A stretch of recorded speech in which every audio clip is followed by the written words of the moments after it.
आप बेफिक्री से मुल्क को लूट रहे हैं, खा रहे हैं। हमने न्यूक्लियर पावर बना दिया, एटॉमिक पावर बना दिया, मिसाइल पावर बना दिया, दुनिया भर की इनको हिफाजत दे दी, मुहैया कर दी।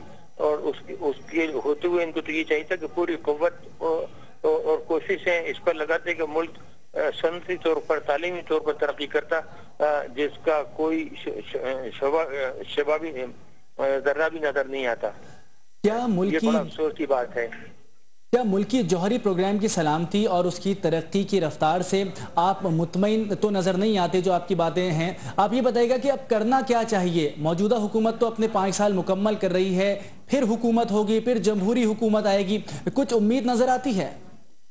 नहीं, देखिए, ये तो आपने कहा, मैंने ये नहीं कहा कि एटमी असासों और एटमी कुव्वत की वजह से मैं नामिल नहीं। एटमी असासे जो है वो बहुत महफूज हाथ में है और जनरल कज़ाई बहुत अहल और काबिल आर्मी ऑफिसर हैं। उन्होंने बहुत अच्छा इंतजाम किया, कोई इस पर हाथ नहीं डाल सकता। डॉक्टर साहब, हमारे कहने का मकसद ये था, हम ये कहना चाह रहे थे कि मुल्क की जो माशी सूरत हाल है, आपने कहा कि वो सम्राट नहीं मिल सके, उस पर बात करना चाह रहे थे। वो नहीं मिले ना, वही था। मैं अफसोस है, मुसीबत ये है कि तमाम जाहिल अनपढ़ लोग जो है वो पैसे खिलाकर इधर उधर से उसमें आ जाते हैं सियासत में, और पहले पैसा खर्च करते हैं, फिर नुमाइंदे बन जाते हैं और फिर आपको लूटते हैं। जहां ब्रोकर जो है वो वजीर बन जाएं, और जहां मीटर रीडर करने वाले हैं वो बन जाएं। तो ये जो जमहूरी निज़ाम है, इसमें ये जमहूरी निज़ाम जो है ये तालीम याफ्ता ममालिक के लिए ठीक है, लेकिन हमारे यहाँ तो ये बिल्कुल इसे तबाह कर दिया है, क्योंकि ये एक्सप्लॉयटेशन होती है। वही है जो अल्लामा इकबाल ने फरमाया कि 200 गधों की जो अकल है वो एक इंसान के बराबर अकल के बराबर नहीं होती। तो यहाँ 200 गधे क्या, यहाँ तो 400 गधे जो हैं वो 18-19 करोड़ की अकलों के बराबर अपने आप को साबित करने की कोशिश कर रहे हैं। कुछ लोग कहते हैं कि जौहरी प्रोग्राम की वजह से पाकिस्तान माशी कुव्वत नहीं बन सका, क्या कहेंगे? माशी कुव्वत बनने में क्या चीजें हाइल हैं? देखिए, माशी कुव्वत क्या, एटॉमिक प्रोग्राम पे कोई मुल्क के खजाने थोड़ी लुटा दिए। तो आपको हम बार बार बताते हैं, बार बार बताया कि हमारा पूरे साल का बजट जो था वो 20-25 मिलियन डॉलर, 10 साल में हमने सिर्फ 250 मिलियन डॉलर खर्च किए थे, रिकॉर्ड पर मौजूद है। ये कोई बड़ी कीमत नहीं थी। आपने 3 सबमरीन खरीदे, 1.5 बिलियन डॉलर खर्च किए, टैंक खरीदे, 800-900 मिलियन डॉलर खर्च किए। तो इस किस्म की जो है ये बहुत झूठे बयान थे। बहुत ही कम रकम खर्च की थी, उसके अंदर हजारों लोगों की तनख्वाहें थी, मेडिकल केयर थी, उनके घर थे, किराए थे, सब कुछ थे, पूरा सामान था, बिल्डिंगें बनाना थी। ये बिल्कुल रत्ती के बराबर था ये जो खर्च था।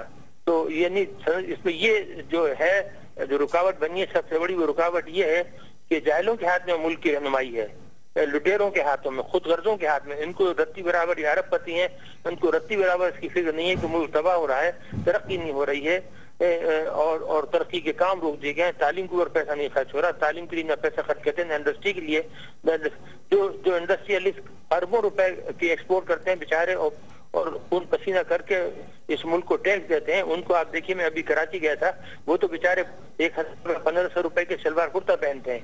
और ये जो चोर डाकू जो उनके अदा किए हुए टैक्स पर अय्याशी कर रहे हैं, इनके लिए 15-15, 20-20 गाड़ियां, 2.5-2.5, 3-3 करोड़ की, और इनके सूट देखिए कि वहां से डिजाइनर सूट है, बाहर से आते हैं लाखों रुपए के। तो ये अफसोसनाक बात है। यहाँ ये वजह है मुल्क की तरक्की न करने की। आपसे एक आखिरी सवाल जानना चाहूंगा। थर कोल पावर प्रोजेक्ट का जिक्र किया जा रहा है, मुल्क तवानाई के बहरान का शिकार है, क्या समझते हैं कितना कारआमद होगा ये मंसूबा? ये सब झूठ है, बिल्कुल फ्रॉड है। इसमें कुछ नहीं बनेगा, ना थर्गो से बनेगा, ना 50,000 मेगावाट। आपको 50 मेगावाट भी नजर नहीं आएगी। मैंने बार बार पहले भी कह दिया है। और ये जो है ये बिल्कुल टोटली इंटेलेक्चुअल डिसऑनेस्टी है, लोगों को झूठ बोलना, सुनहरे ख्वाब दिखाना। ना थरकोल से कुछ मिलेगा और ना ही आपको वो रेकोडेक्स से कुछ मिलेगा, जब तक कि बाहर की कंपनियां जो के इन्वेस्ट करें पैसा, टेक्नोलॉजी लाएं, आदमी लाएं, जब तक आप उनसे म्यूचुअली बेनिफिशियल एग्रीमेंट ना करेंगे और उनको इन्वॉल्व न करेंगे, यहाँ से आपको कुछ भी नहीं मिलेगा। ये जो गैस का होता है कि थोड़ा सा फ्लेम जला दिया, ये तो आप गोबर की गैस से भी जला देते हैं। आप किसी ड्रम में गोबर डाल दें और थोड़ा सा घास भूसा डाल दें और बंद कर दें, कुछ दिन के बाद आप उससे पाइप निकाल के शोला दिखाएं तो जलना शुरू हो जाएगा। इसी तरह ये जो होती है, क्या नाम है, जब कोल वगैरह के अंदर आप करते हैं तो उसके अंदर यही होता है कि वहाँ मीथेन गैस होती है नीचे, जब आप बोर ड्रिल करते हैं और वहां पर जो है अगर आप ड्रिल करेंगे तो वहां से भी गैस निकलने लगी और आप उसको छोड़ा दिखा दें। तो ये थोड़ी है कि इससे उठा के आप 50 मेगावाट या 100 मेगावाट बिजली बना लेंगे। धोखा देना तो बहुत आसान है, गोबर से आप नहीं देखते कितनी गैस बन जाती है। डॉक्टर साहब ये फरमाइएगा कि डॉक्टर समर मुबारकमंद और उनकी टीम ये दावा करती है कि वो ऐसा कर सकते हैं, हुकूमत कहती है कि ऐसा नहीं हो सकता, आप क्या कहेंगे इस पर? हुकूमत फैसला करे ना। हमने तो टेक्निकल व्यू पॉइंट दे दिया, हम भी तो साइंटिस्ट हैं, मुझसे ज्यादा तो वो पढ़े लिखे नहीं है मेटलर्जी में। मैंने तो इंजीनियरिंग की हुई है मेटलर्जी के अंदर, डॉक्टरेट की हुई जर्मनी से, बर्लिन से, और तो सब जगह बाहर पढ़ा हुआ, 15 साल मुलाजमत रहकर आया हूँ वहाँ। ये कुछ नहीं हो सकेगा, ये सब झूठ है। थोड़ा सा शोला जलाना कोई मुश्किल बात नहीं है, नीचे कोयल है, जहाँ कोयला होता है वहाँ मीथेन गैस होती है, वहाँ ड्रिल करेंगे वहां से गैस निकलेगी, आप शोला लगा दें, दिखा दें। अगर ये गैस इतनी निकल ही रही थी तो वहाँ एक मेगावाट का या 500 किलोवाट का एक जनरेटर कराची से लेके क्यों नहीं खड़ा कर दिया और उसके अंदर वो गैस फीड करके चला दिया और उसकी बिजली जो थी आसपास के गाँव के इलाकों में दे दी? वो क्यों फिर थोड़ी सी जल के बंद कर दी गई? बहुत बहुत शुक्रिया मोहसिन पाकिस्तान डॉक्टर